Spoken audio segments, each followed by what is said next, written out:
श्रद्धाशील उपासक श्रोता साथियों को संबोधित श्री का जय जिनेन्द्र नमस्कार। आत्मानंदी अनंत सिद्ध अरिहंत आचार्य श्री उपाध्याय जी लोक विराजित साधु साध्विगण सारे संयम सुशोभित श्री हाथों को जोड़ मान मोड़ वंदन करती हूँ मैं अहर्निशम संबोधि करो प्रदान प्रभु कृपालु पापों का कर सकूं शमन पापों को कर सकूं हनन।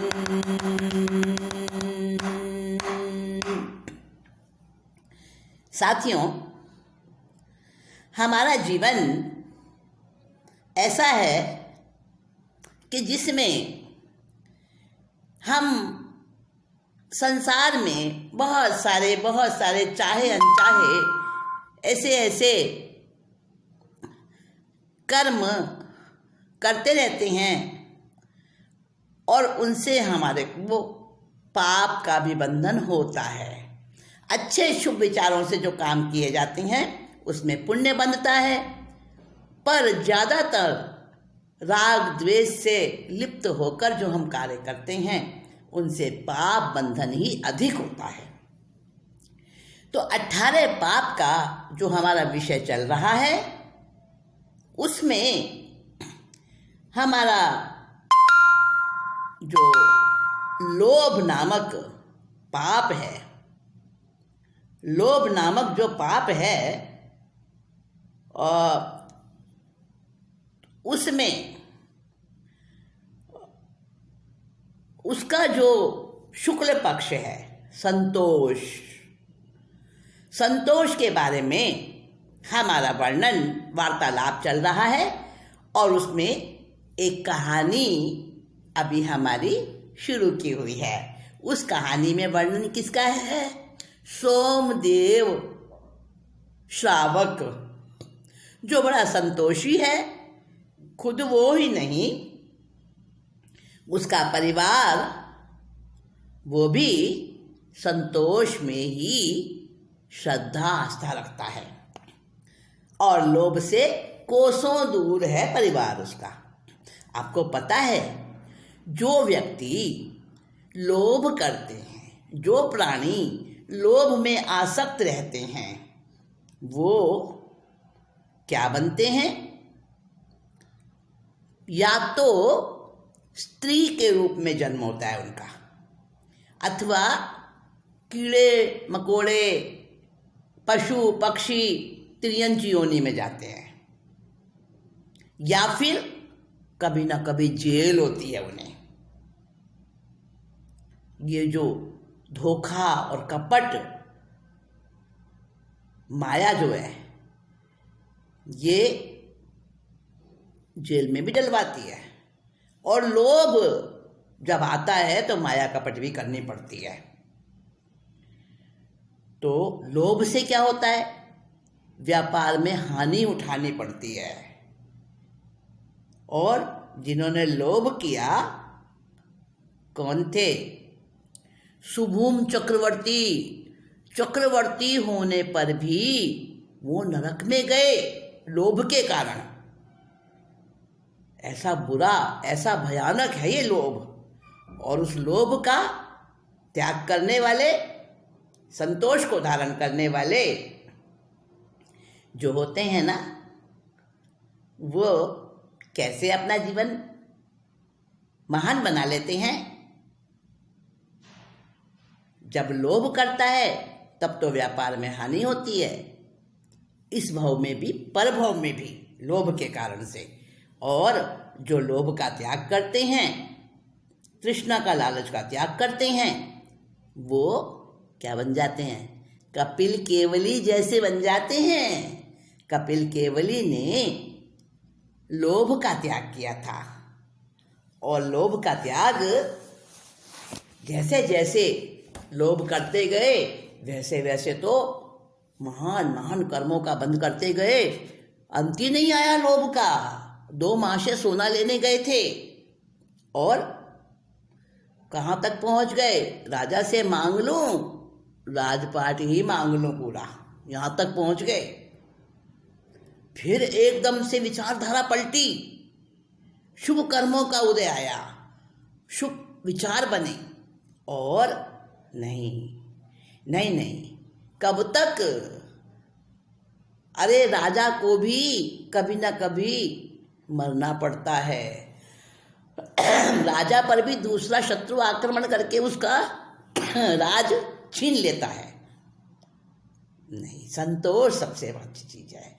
और जैसे ही संतोष आया वैसे ही केवल ज्ञान आ गया। हाँ, केवली बन गए। जब राजा पूछने आया, बोलो बोलो क्या सोचा, क्या मांगना है वरदान? इच्छित जो चाहोगे वो मिलेगा। देखा तो वहां पर तो कपिल केवली बन चुके हैं। देखा संतोष क्या क्या दिलाता है। तो संतोष के बारे में हमारी बातचीत चल रही है। हमने कहानी कहाँ तक सुनी थी, याद है ना आपको? वो जो सुनार था ना, वो लोभ के कारण से उनका वार्तालाप सुनकर, उनकी बातचीत सुनकर दीवार से कान लगाकर वो सुन रहा था और उसने सुना कि इनके घर में तो निकला है सोने से भरा हुआ कलश, मैं ले आता हूँ। वो लेने गया तो उसके तो सांप बिच्छू डंक मार गए। वो घबरा गया और सोचने लगा जरूर मुझे मारने के लिए ही एक चाल रची है इन्होंने, अब मैं इनको ही मारूंगा। और उनकी छत पर जाकर वो चरू पूरा का पूरा छप्पर फाड़ के और नीचे गिरा दिया। उसने सोचा था सांप बिच्छू नीचे गिरेंगे, इनको खा जाएंगे, परिवार को खत्म हो जाएगा। लेकिन हुआ क्या? वो सांप बिच्छू नहीं थे, वो सचमुच में सोना, मोहरे, हीरे मोती ही थे उसके अंदर। वो तो उसके जो अधर्म से भरे हुए विचार थे ना, उसकी वजह से उसको सांप बिच्छू बन के डसे। वास्तव में नहीं थे सांप बिच्छू। तो उसने तो सांप बिच्छू सोच कर ही फेंका था, लेकिन जब ऊपर से तड़कर करके और आवाज़ तो हुई और नीचे गिरने लगे आंगन में। तीनों जो सोए हुए थे पौषध में थे और फटाफट उठे और सबसे पहले नजर पड़ी किसकी? सोमदेव की पत्नी राधा की नजर पड़ी। और ये क्या, हमारे कमरे में तो ढेर लगा पड़ा है, चलो चलो। तीनों उठे, देखा और देखा तो वो सब समझ गया सोमदेव। उसने कहा ये तो वही कलश है, वही सारा धनमाल है जो कि मैंने देखा था, हमारे फर्श के नीचे से निकला था और मैंने वहीं दबा दिया था उसको। अब किसी ने छत को फोड़ के फेंक दिया? और नहीं भाई नहीं, ये तो लक्ष्मी लौट के आ गई। मैं छोड़ आया फिर भी लक्ष्मी लौट आई है, हाँ लौट आई है। अपमान नहीं है अच्छा, अपमान नहीं है अच्छा, धन आया खुद चल के। ऐसा सोचा उसने, सोमदेव ने। लक्ष्मी का अपमान भी तो नहीं करना चाहिए बार बार, तो खुद चल के आई है लक्ष्मी मेरे घर में। और उधर सुनार, वो तो ये इंतजार कर रहा था, सारे के सारे रोते झिकते हाय हाय करते हुए निकलेंगे, मुझे मजा आएगा, उनको सांप बिच्छू डसेंगे। लेकिन जब कुछ भी नहीं हुआ, सवेरा भी हो गया, तो उसने अपनी छत पर गया और छत से छत तो मिली हुई थी। गांव में छत ऐसी होती है, एक दूसरे की छत से छत मिली होती है। अब वो फटाक उनकी छत पे छलांग लगा के गया और छप्पर जो उसी ने छप्पर तोड़ा था ना, अंदर से झांक के देखता है उसमें से। तो क्या देखा? झांका सुनार छत से, माथा ठोंक लिया है, माथा ठोंक लिया है।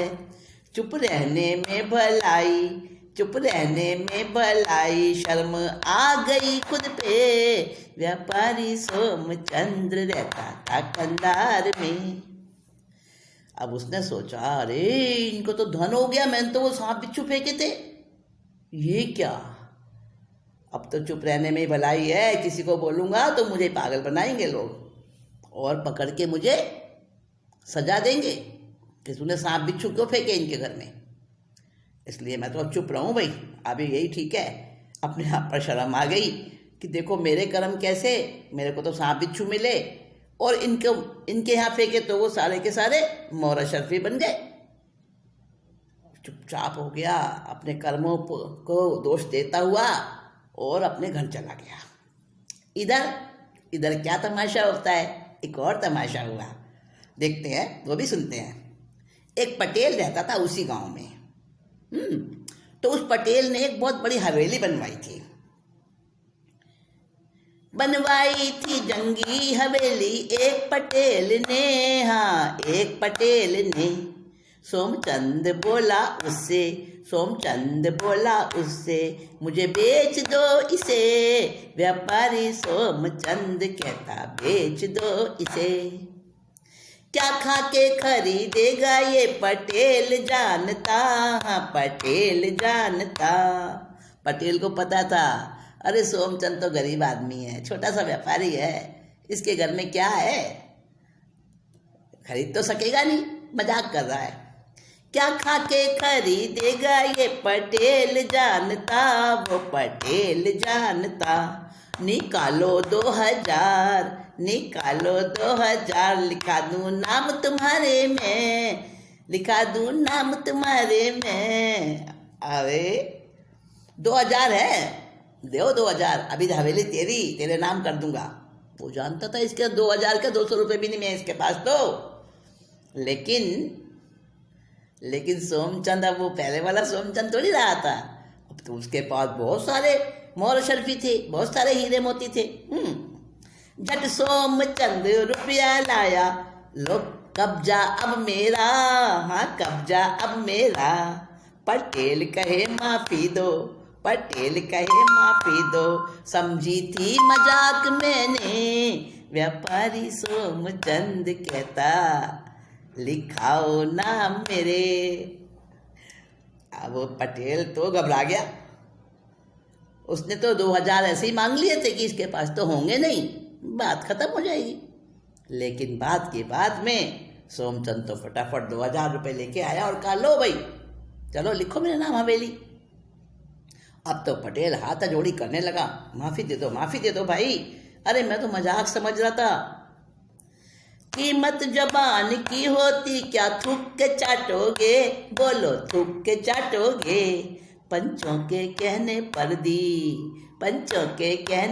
दे दी हवेली पटेल ने,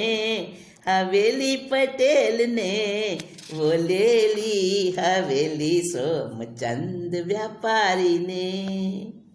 देखा, बहुत बड़ी हवेली 2000 रुपये में मिल गई। अरे पुण्य उदय होता है ना, तो ऐसे ही होता है।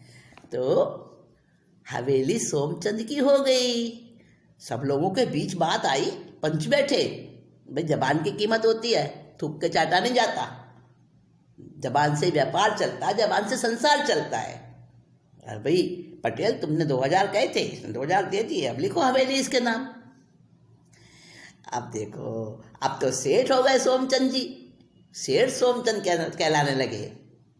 अब सेठ सोमचंद जी तो नित दान धर्म करते, हाँ दान धर्म करते। यश सभी तरफ था फैला, जीवन था संतोष में।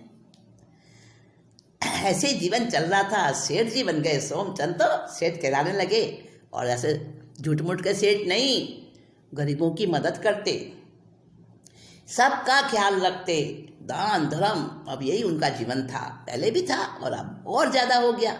अब तो धन भी था पास में, बिना धन के भी दान नहीं होता, बिना धन के भी धर्म नहीं होता, धन भी चाहिए। तो अब तो सोमचंद धार्मिक भी और धर्मी और धनी सब थे।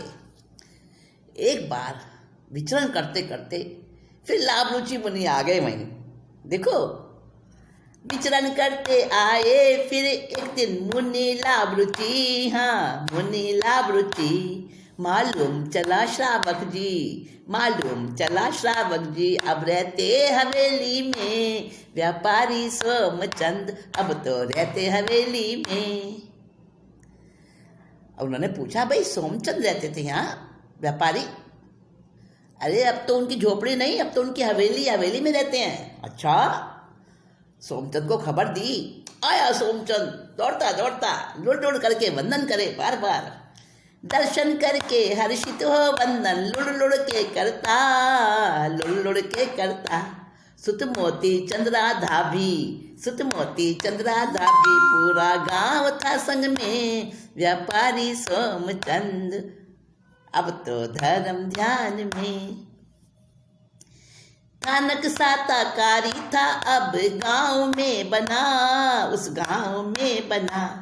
वही मुनि राज विराजे, वही मुनि राज विराजे, देखी भाव भक्ति सब में व्यापारी सोमचंद ने ये सारी चीजें की। सोमचंद ने, अब सेठ सोमचंद थे, उन्होंने थानक बनवा दिया गांव के अंदर। सब धर्म ध्यान करते और पूरे गांव में भक्ति, धर्म, दया, अहिंसा, बस इसका प्रचार होता। और मुनिराज आ गए फिर तो थानक में विराजे। अब किसी के घर रहने की जरूरत नहीं थी उन्हें, अब तो स्थानक बन गया था वहाँ। हैरान थे गुरुवर, बताया लोगों ने उनको, बताया लोगों ने उनको। निहाल हुए हम सारे, निहाल हुए हम सारे, पाए सोम सेठ हमने व्यापारी सोमचंद, व्यापारी सोमचंद ने सब काया पलट कर दी व्यापारी सोमचंद ने। कहने लगे, हमारे तो बड़े भाग्य उदय है जो हमें सेठ सोम मिले, सोमचंद सेठ मिले हमें, और हम निहाल हो गए। ऐसे दयावान, ऐसे धर्म ध्यान में आगे, ऐसे सत्पुरुष सज्जन पुरुष हमारे गांव में हैं। गुरुदेव क्या बताएं, हम तो यहीं आनंद भोग रहे हैं। हमारा तो जीवन ही बदल दिया हमारे सोमदेव भाई ने। लोगों ने बड़ी बड़ी तारीफ करी गुरुदेव से, और मुनि लाभ रुचि कहने लगे, धन्य हो गए तुम। मुनि लाभ रुचि ने देशना में यही सुनाया है, यही सुनाया है। ये दिन सुखद दिखलाए, ये दिन सुखद दिखलाए, जिन भक्ति संतोष ने ये सेठ सोमचंद रहते धर्म ध्यान में। लाभ रुचि मुनि का प्रवचन हुआ, देशना दी उन्होंने, और उन्होंने देशना में बताया कि देखो, धर्म की जिज्ञासा, धर्म का आचरण और धर्म में रम जाना कैसा परिवर्तन कर देता है कि संसार में ही मोक्ष का सुख और आनंद मिलने लगता है। कि देखो, जिन भक्ति, जिन वाणी का अमृत और उसकी लालसा, उसकी पिपासा, और बाकी संसार से संतोष, संसार की लालसाओं से संतोष, भोगों से, विकारों से संतोष, और जिन भक्ति में पूरी तरह से प्यास और चाहिए और चाहिए, तो ऐसा जो जीवन होता है तो उसमें परिवर्तन आता ही है। फिर तो आनंद चारों ओर बरसता है। और सोमचंद के सब गुणगान करते, सेठ सोमचंद हमारे गांव का हीरा है, कोहिनूर हीरा है। और सोमचंद तो कोई अभिमान नहीं, उनकी पत्नी में राधा में, बेटे मोतीचंद में भी ऐसे सुसंस्कार थे। अरे जब पत्नी और पुत्र भी संतोषी थे तभी तो सोमचंद उस कलश को वापस दबा दिया। अगर पत्नी और बेटे कहते कि नहीं हमें तो धन चाहिए, अपने घर में ही तो मिला है, चोरी थोड़ी ना किया है किसी का, हम तो लेंगे कलश, तो लेना पड़ता ना सोमचंद को। लेकिन जब उन्होंने लोभ नहीं किया, पत्नी और बेटे ने भी। और साथियों, ये बात आपको माननी पड़ेगी कि अगर घर का मुखिया अच्छा बनता है तो उसमें उसके परिवार का भी योगदान होता है। खराब होता है, गलत रास्ते चलता है, 2 नंबर का पैसा कमाता है, अनीति करता है, अन्याय करता है, तो उसमें भी परिवार का ही सहयोग होता है। क्योंकि अगर परिवार के लोग, पत्नी और बच्चे, अपने संबंधी, परिजन अगर खुद संतोषी हों और कहें नहीं हमें बुरा काम करने से आया हुआ पैसा नहीं चाहिए, अनीति का धन नहीं चाहिए, और मुखिया अगर कभी गलत करे भी तो भी उसको रोकें, नहीं हमें ऐसा अन्याय का पैसा नहीं चाहिए, हमें 2 नंबर का काम नहीं चाहिए, हमें ऐसा धन नहीं चाहिए। संतोष अगर परिवारजनों में होता है तो मुखिया भी गलत रास्ते नहीं जा पाता। और अगर नई नई फरमाइशें रोज की करते रहो, लाखी को नहीं देते, तुम्हारा काम है हम सबका पालन पोषण करना, तुम घर के मुखिया हो, हमारी ज़रूरतें पूरी करो, हमारी इच्छाएं पूरी करो, तो कहीं से भी लाएगा बेचारा, कुछ ना कुछ तो गलत काम करेगा ना फिर। क्योंकि ईमानदारी से तो पेट भरता है, पेटियां नहीं भरती। तो इसमें सहयोग परिजनों का भी होता है, अच्छा बनाने में और गलत बनाने में। तो परिवार भी तो ऐसे ही था ना सोमचंद का, अच्छा संस्कारी, सुसंस्कारी परिवार था। तो पत्नी राधा और पुत्र मोतीचंद, उनका भी इसमें योगदान था। तो मुनिराज ने बड़ी बड़ी प्रशंसा करी उनकी, गुणगान, और अच्छे व्यक्ति की तो प्रशंसा होती है, होनी ही चाहिए। प्रशंसा सब चाहते हैं, लेकिन वैसे गुण भी तो चाहिए ना अपने अंदर में, तभी तो प्रशंसा होती है। हाँ, तो सोमचंद सेठ बन गए थे अब, और सोमचंद सेठ बिना भेदभाव के सब साधु संतों की सेवा करते, जो भी उनको मिलते उनका लाभ लेते, देशना सुनते, और जिनवाणी का श्रवण करते करते कीर्ति, यश, बटोरी, खूब दुआएं मिलती उनको, सेवा करते, परोपकार करते, और जीवन में ऐसा व्यापार किया। ये जो धर्म दलाली होती है ना, धर्म क्रियाएं होती हैं, अहिंसा, संयम और तप होता है, ये जो व्यापार कभी भी घाटे में नहीं रहता। और फिर एक दिन आयु पूरी हुई, बहुत समय बीतता रहा, खूब यश कीर्ति बटोरी, सबकी दुआएं ली, बिन भेद भाव के सेवा साधु संतों की करके कीर्ति यश दुआ बटोरी सोमचंद ने जीवन का लाभ ले लिया, सोमचंद ने नरभव का लाभ ले लिया, सोमचंद ने। हुई आयु पूरी, स्वर्ग साथ में उपजे जा